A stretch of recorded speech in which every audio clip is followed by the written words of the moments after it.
everybody, today is February 15th, 2024, and I've brought you to EPCOT because some new things have popped up in the park overnight and over the past few days. They've been appearing. So I want to check them out and show you and like explore together and also just have a beautiful day here at EPCOT at Walt Disney World, so let's go. So to the sounds of epic music and children crying, let us enter EPCOT today. So the Festival of the Arts is still going on, and that's going on through the 19th, so a few more days, but that is not what we're here for today. Although we can enjoy it for the few days that it's here still. First things first, to prepare for our journey today, coffee acquired, and I like how they put a little Mickey balloon next to my name. I love when they do stuff like this. On a regular basis, I'm also showing you what the parks are looking like at any given time, and as you've seen with me, February has been very, very crowded this year, and it continues to be. There's been a lot of big events in February here in Orlando that have drawn crowds, and right now it's like cheerleading and competition season, so there are big cheer groups with flags cheering and clapping everywhere. Lines are very long, lightning lanes are sold out. It is just one of those days. But I tell you what, that doesn't stop it feeling like infinity and beyond when you're here at Disney World. And here it is! Topiaries have started to pop up for Flower and Garden Festival that starts in 2 weeks. Look at Buzz, he looks so good. So today, even though Flower and Garden starts in 2 weeks, we're gonna get a first look at some of the amazing topiaries. And since we're back here, there's construction going on here by Mission Space. And back here, the former Wonders of Life Pavilion, this golden dome that has that similar design to Spaceship Earth, has been sitting here for a long time. They used to use it as a festival building for a while, and I really miss that. At one point there was a plan to turn this into a play pavilion, and there hasn't been any update on that, so we don't know what's gonna happen to it. I just know it's pretty and it's got that EPCOT look and vibe, so hopefully they do something with it. We're back here by Guardians of the Galaxy. Boarding groups were gone for that instantly at 7 a.m. as well as individual lightning lanes. There's been continued work over here by Mission Space, and there's something still going on right here sort of between the entrance of Space 220 restaurant and Mission Space. And I'm so happy the clouds have parted, it's beautiful. You all know I love space, I love space travel, sci-fi, real life space and rocket launches and the history of all of that. But one thing I sadly don't love is this ride. It's not because it's not a cool ride and an awesome concept. It's because, like a lot of people, it just makes me feel ill. Even the Green Earth mission, which is the less intense of the two. But I'm curious how many of you like don't get motion sickness or ill feeling on this and enjoy riding Mission Space. Let me know. Because I know some people are not bothered by it. I can hear people outside debating with their group which one they're going to do. But you can see the orange mission is the more intense training. It's highly turbulent. It creates G-forces, and it even says here on the sign that it can result in nausea, headaches, dizziness, and disorientation, even if you've never experienced motion sickness before. And I'll tell you what it does for me. Green as an exciting motion stimulator ride is less likely to cause motion sickness, but oof. I want to hear from y'all though. What's the consensus? Do you enjoy this ride? Do you do it? And if so, green or orange? I love all the space and planet decor around this ride, but hey, there's always Guardians of the Galaxy.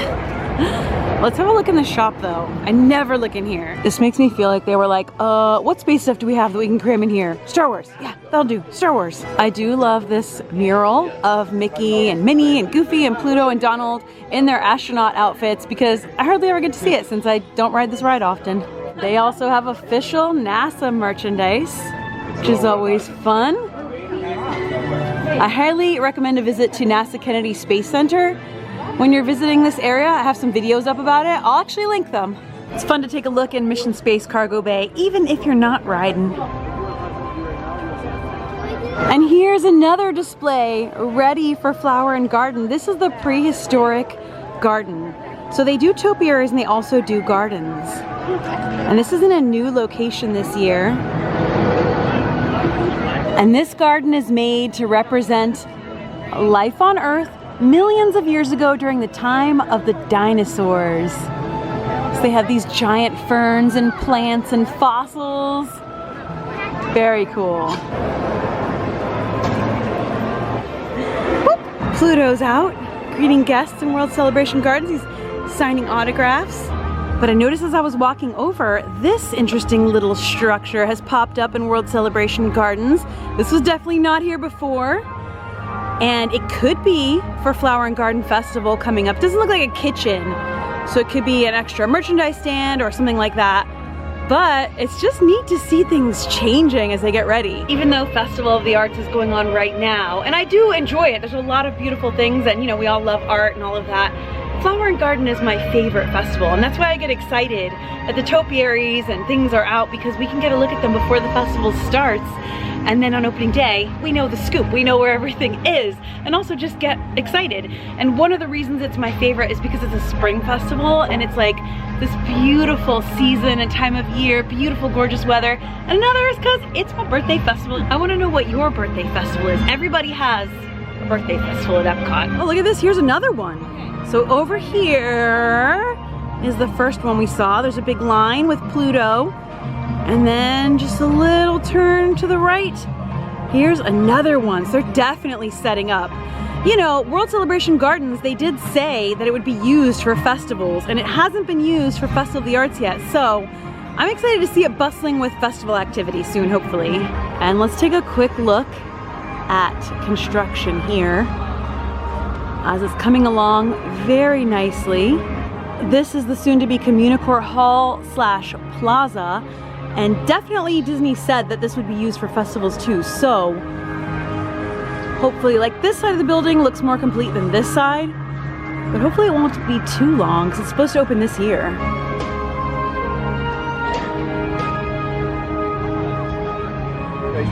So actually right now we can see active construction going on. That's always neat to see. It's always funny to me how excited theme park fans get about watching construction. When you see construction, you know, out there on the street in real life, you see it and you're like, all right, maybe that's interesting, and you move along your day. But here it's like a big cool event for us. So hello fellas, I'll let you keep doing your work. Just looking at the flowers, that's all. But yeah, it looks like, you know, it's coming along. And looky over here, they have already started putting up the butterfly garden. That's one of the most popular aspects of this festival, the butterfly garden. It's beautiful, and there's also a new booth there. Let's go look at it. So it's over here in World Nature, near the Imagination Pavilion. That's where you're gonna find the butterfly garden. And this is a brand new booth. It might be a food booth, or it might be the entrance to the butterfly garden. It kind of looks like that, but it looks like a food booth really. But I love how they have this grass, this sort of artificial grass covering it. And then there's a cool design in here. It's like animal prints and nature. Very neat. Oh yeah, it can't be the entrance because of that fence. But it looks like we're gonna have a new food booth for Flower and Garden over here. Or some kind of booth by the butterfly garden. Looks like a food booth. All right, let's keep searching, see how many topiaries we can find today. The Epcot Flower and Garden Festival has over 30 topiaries. There are so many of them, and they're in the lands or neighborhoods at the front of Epcot: World Nature, World Celebration, World Discovery, and they're also all around the World Showcase, themed with characters that match each country in the World Showcase Pavilion. So we're gonna do a whole loop and see how many we can find today. Oh look, we found Woody and Bo Peep, and it looks like they're in a different spot than last year and previous years. I like them in this spot. I think they're more conspicuous, they stand out more. They look great, they have more space. Bo Peep has space for her sheep. They've got the blocks over here. Lots of people taking photos and admiring the topiaries too. They're gorgeous. The topiaries and really all the landscaping at Disney World are an incredible feat. They have an amazing horticulture department, and I'm sure it's a cross-departmental effort to put things like this together.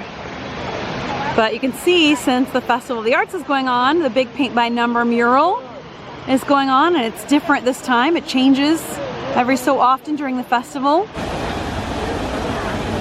Really, I think that Flower and Garden is where Epcot shines, and it's already starting to shine. All right, we're going to start the World Showcase loop, and we're gonna head the UK direction, Canada and UK to the right. You know, I like to mix it up. Sometimes go left, sometimes go right. I know some people have a favorite, but it's because I already see a gorgeous topiary. I see it from here. It's Bambi, Thumper, and Flower here, and this isn't kind of a tough spot. It's in this weird bottleneck, kind of in front of Refreshment Port and the Canada.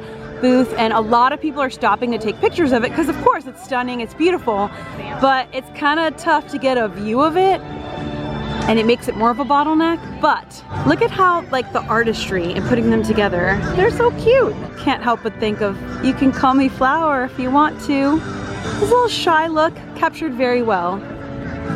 Beautiful. So we've seen a couple of topiaries in different spots than they've been in years prior. But as we're coming up on the UK, we are seeing our faithful friends that are UK-based stories. First we see Peter Pan and Hook and the crocodile, and then we can hope for, usually they have like Winnie the Pooh and Tinkerbell and things related to, you know, stories that are UK-based basically. And we have the classic never-ending battle between Pan and Hook. Hook wants his war, and Pan, he just wants to have fun. Can you blame him? He is a rascal though. He's a troublemaker. But you can see all the amazing detail and the color and the artistry and the feather in Pan's cap.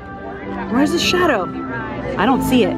That's a bit weird. They're playing What Do You Do with a Drunken Sailor? And right across from Pan and Hook is the crocodile. Look at those crazy eyes. And he looks great. Look at the teeth and everything. He just looks so good. Very artfully done. Now where there is Peter Pan, there is always this trusty companion, Tinkerbell. So let's see if her topiary's out yet. Hold on, let me make a phone call here. Got a prank call to make. Hello. Disney? Yes. A trail of pixie dust maybe? Okay, very good. It's very hot in this phone booth, so I will talk to you later. Bye-bye. It's so hot in here. That phone call proved fruitful because we found her. It's Tink. All you have to do is follow the trail of pixie dust. Hi, Tink. She's got her magical gardens all around her. Just think happy thoughts and you too can fly. She's standing on a mossy rock and you see she has little flowers as the pom-poms on her slippers. Lovely. Look. She's on my shoulder. Got Tinkerbell on my shoulder. Oh wow, they have made so much progress these past few days. We have Winnie the Pooh and Rabbit, and look at all the carrots. And then right over here, we have Tigger and Eeyore and Piglet. Piglet's riding Eeyore. I can just picture Eeyore saying, okay, fine, hop on. And look, they even did the stripes in plants, not in paint. How clever. See the different types of plants and moss and stuff that they use to add different colors and layers. And then some of it is just like props they add in, but it's awesome. Time to cross into the full world showcase. There are 3 new topiaries planned for this year. There's one of Groot, a Guardians of the Galaxy one. There's one themed on the new film Wish, and then there'll be one themed on Coco. I haven't seen any of them out. I don't think they're out yet, so that'll be a surprise for opening day. But I am surprised at how many topiaries are already out, and I'm so pleased to be able to see them in a more chill atmosphere than opening day of Flower and Garden, where it's going to be, we're also going to be trying food and doing things, and there'll be a lot more to show that day, but it's nice to be able to just check them out and really take my time. And usually here they'll have Lumiere and Cogsworth topiaries. Those aren't up yet, but they do have this garden that's here year round. I mean this maze, this labyrinth here. That's very pretty. Oh, there she is, that's Belle. Oh.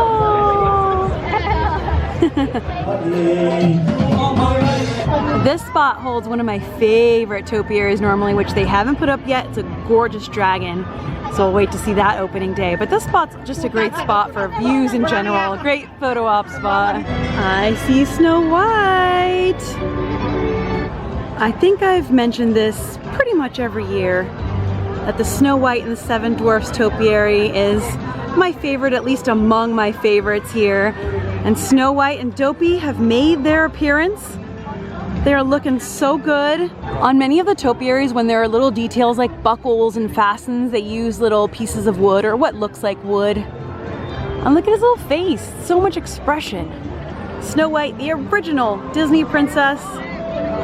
You can tell a lot of care and love goes into this. And she's dancing. Check it out, the bridge is up and one of the barges for Luminous is coming out. for the nighttime fireworks show tonight. That's always fun to see. See the bridge up? Everybody's waiting on the other side of it. And here it comes.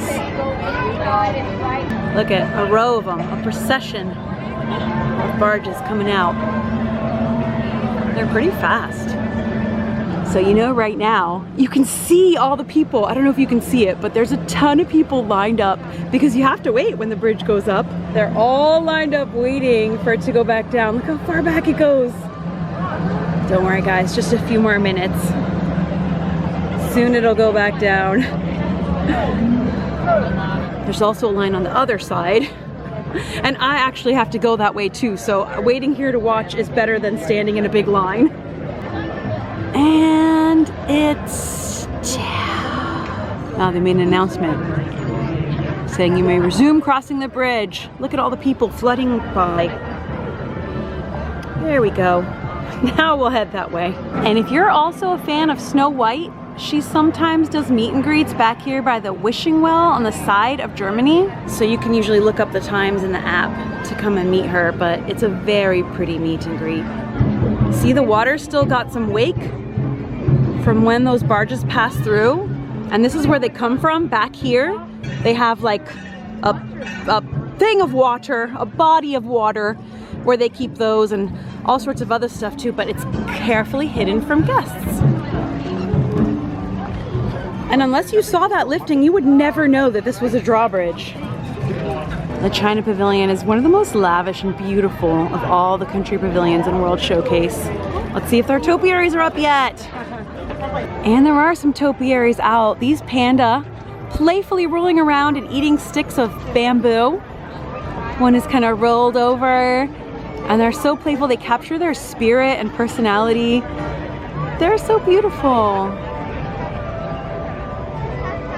This is a really neat in-between time to be here because you're still getting Festival of the Arts and you're getting a lot of the beautiful pieces of the Flower and Garden Festival as well. So you're kind of like this in-between time.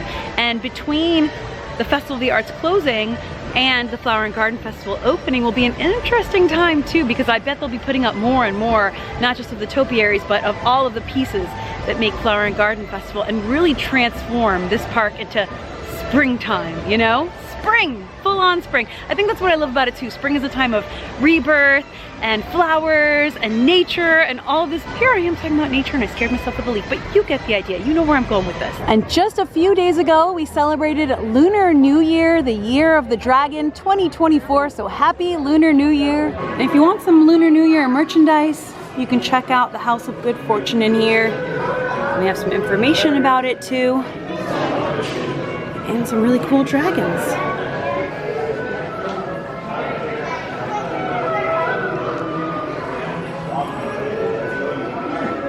And inside the House of Good Fortune shop, they have Happy New Year, the Lunar New Year 2024 with dragons and displays, which is wonderful. And lots of beautiful celebratory pieces here. So pretty.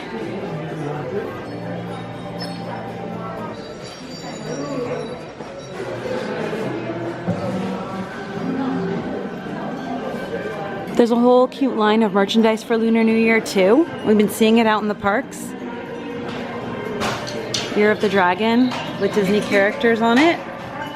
It's gorgeous. And there's a whole display up here in the front too. Happy Lunar New Year. With Mickey in his little dragon outfit and spirit jersey. Little cards. So much power and elegance. Beautiful. Let's see if the trolls are out in Norway. And a troll has arrived in Norway. I can only imagine how much fun these must be to make and create, but also, you know, difficult and challenging.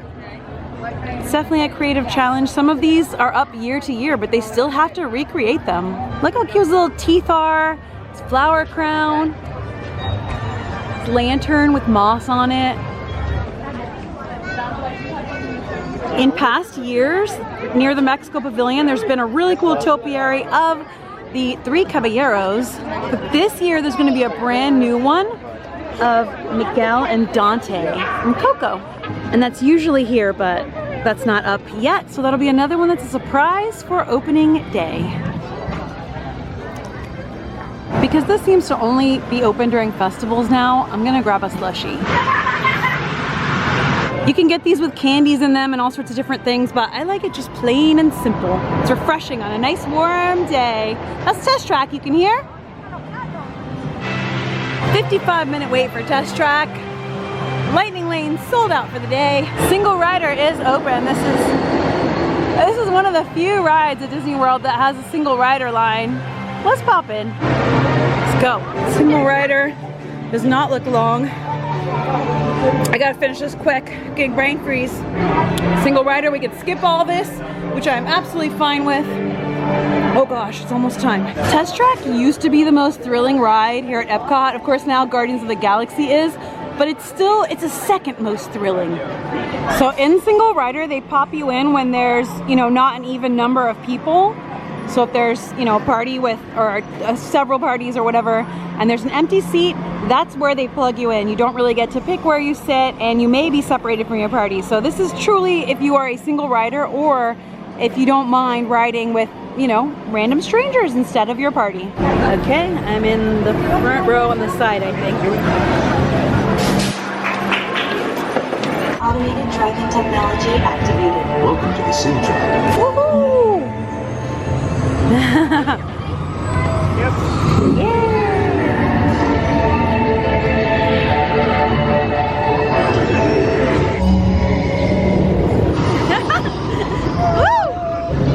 Let's see how your designs hold up now. Commencing sim car off-road and extreme weather scenarios.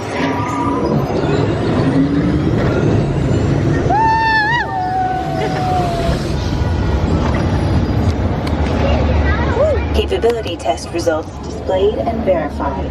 Now let's see how your vehicles can perform top to their efficiency.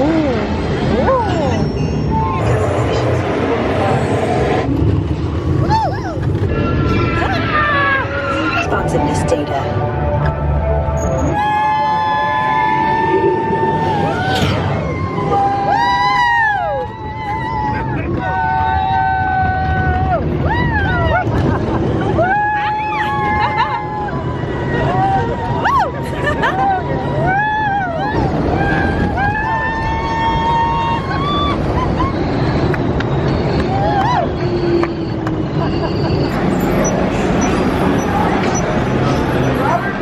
I was able to use my photo pass and scan it, and I got the picture. I had a great car full of excited people putting their arms up, yelling, having fun. That adds so much to the ride. It makes it like 10 times more fun. So props to everybody in my car. Y'all definitely rocked the Test Track. I've got Route 66 merchandise in here. Neat. But literally, that was like 5 minutes. That was amazing. That is a lot of topiaries out and ready. They're transforming the park, and it all blends together beautifully. It all fits and just makes the park come alive, vibrant, full of color.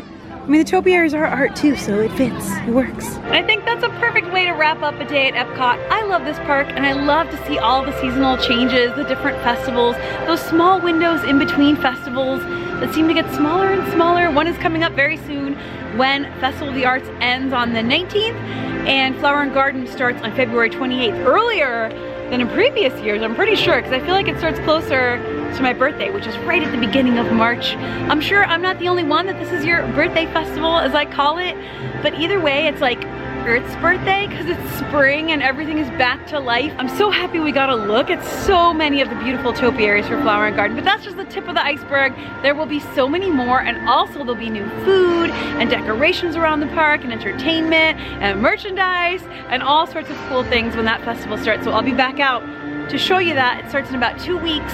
We will look at everything when it opens and try some of the food. I think the food for that festival is my favorite too, because it's all like flowery and earthy, and there's a lot of different options with fruits and vegetables grown here at Epcot and Walt Disney World, which is really cool too. Anyways, thanks for hanging out with me today. It was so fun to be here on a bright, beautiful day. Looking forward to many more bright, beautiful days ahead sending you a ton of love. I'll see you for the next video, and until then, as always, stay enthused. Bye!